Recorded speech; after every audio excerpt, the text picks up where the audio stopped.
வந்துட்டு இப்போ எக்ஸாம்பிளுக்கு கூட வந்துட்டு இப்போ நான் மட்டும் இருந்தால் நான் மட்டும் கிடையாது. இப்போ எக்ஸாம்பிள் என்ன நடத்திருக்கேன். இப்போ டெக்கரேஷனில் இருக்க பசங்க பாய்ஸ் எல்லாத்தையும் கவனிக்கணும். இப்போ டான்ஸ் பிள்ளைங்களுக்கு பாய்ஸ் அண்ட் கேர்ள்ஸை பார்க்கணும்.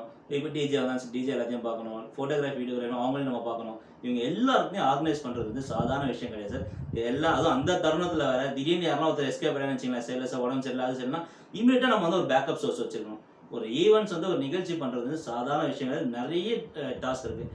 இதெல்லாம் வந்து நம்ம வந்து கிட்டத்தட்ட பார்த்தீங்கன்னா இதெல்லாம் ஒருங்கிணைச்சு அந்த ஷோவை சக்ஸஸ்ஃபுல்லாக பண்ணி கொடுத்து அந்த வீட்டோட பெரியவங்க வந்து சூப்பராக பண்ணீங்க சார் அப்படின்னு சொல்லும் போது நம்ம வாழ்த்து சொல்லும் போது அப்போ தான் அப்போ அப்படி நம்ம பண்ணதுக்கு ஏதோ ஒரு சின்ன ஒரு அப்ளாஸ் வந்திருக்கு, அப்ரிசியேஷன் வந்திருக்கு. அப்புறம் நம்மளுக்கு ஒரு சின்ன ஒரு திருப்தி கிடைக்கும். பணம்ன்றது செகண்டரி.